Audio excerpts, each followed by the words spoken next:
Hello મિત્રો, કેમ છો બધા? મજામાં જશો ને? હું પણ મજામાં છું. આજે આપણે બનાવવાની છે લાલ મરચાંની ચટણી. તો લાલ મરચાંની ચટણી બનાવવા માટે જો આપણે વાડીના દેશી મરચાં લઈ લીધા છે. આ રીતના જે તીખા મરચાં આવે છે એ આપણે લઈ લીધા છે. અને તમારે જો મીડિયમ તીખી ચટણી બનાવવી હોય તો આમાંથી જે નસુનો ભાગ, રઘુનો ભાગ હોય ને એ કાઢી લેવાનો છે.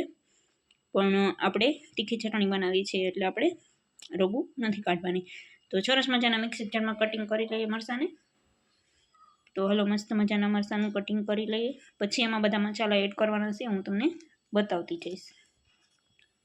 તો આપણે સૂકેલું લસણ જોશે, આદું જોશે, લીંબુ જોશે, એ બધી સામગ્રી જોશે. તો જો આપણે મરચાંનું કટિંગ આ રીતે કરી લીધું છે અને વધારે બી લાગતા હતા ને એટલે થોડા બી આપણે મરચાંને રવું નચું કાઢી નાખી છે. અને આ રીતે મરચાંનું કટિંગ કરી લીધું છે. તો આપણે પહેલાં છે ને મરચાંને એમના મજા આપણે અધકચરા પીસી લેવાના છે. પછી આપણે બાકીના બધા મસાલા એડ કરવાના છે. તો હાલો, હવે મિક્સર જારમાં આપણે મરચાં ક્રશ કરી લઈએ. તો જો આપણે પહેલાં મરચાંને આ રીતે અધકચરા કરી લેવાના છે. પછી આપણે એમાં એડ કરીશું ખાંડ. અવાજ કરો. ખાંડ એડ થઈ જાય પછી આપણે સિંગદાણા એડ કરવાના છે. તમારી પાસે ખારી સિંગ હોય તો ખારી સિંગ પણ એડ કરી શકો છો અને માંડવીના દાણા પણ એડ કરી શકો છો. તો એ આપણે થોડા સિંગદાણા એડ કરીશું. પછી આપણે મીઠું એડ કરવાનું છે.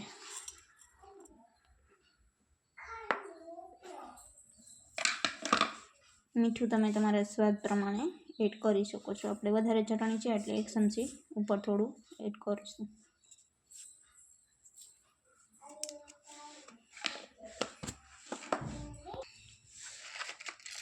આપણે લસણની મોટી કળી હોય તો 5 થી 6 કળી એડ કરશું લસણની. તો આપણે લસણ એડ કરી દીધું છે. હવે આપણે આદું અને લીંબુ એડ કરવાનું છે. તો જો આપણે આદું એડ કરી દીધું છે અને હવે આપણે હિંગ એડ કરવાની છે. વ્હાઈટ હિંગ હોય તો વધારે સારું આ રીતની, અને કાળી હોય તો ઓછી નાખવાની. થોડી આપણે હળદર એડ કરીશું. આપણે ચટણીનો કલર એવો ને એવો જળવાઈ રહે ને એટલા માટે આપણે હળદર એડ કરી છે. પછી આપણે ધાણા એડ કરી દીધા છે. તો હવે સરસ મજાનું પાછું મિક્સર જારમાં પીસી લેશું બધું.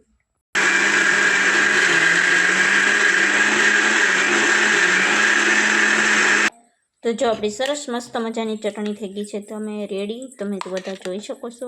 મસ્ત આપણી ચટણી થઈ ગઈ છે રેડી. તો આ ચટણી તમે રોટલા, રોટલી કે પરોઠા સાથે સર્વ કરીને ખાઈ શકો છો. બાજરાના રોટલા અને દૂધ અને દહીં સાથે તો આ ચટણી ખૂબ જ ટેસ્ટી લાગે છે અને ખાવાની પણ મજા આવે છે. તો હાલો, હવે આપણે આ રીતના પ્લાસ્ટિકના ડબ્બામાં તમે ભરી અને ફ્રીજમાં તમે 15 થી 20 દિવસ સુધી સ્ટોર કરી અને આ ફ્રીજ ચટણીને ખાઈ શકો છો. તો હાલો, મસ્ત મજાની ચટણી છે રેડી આપણી. તો હાલો, આપણી મસ્ત મજાની ચટણી થઈ ગઈ છે રેડી. તો તમે પણ બધા ખાવા હાલો ચટણી.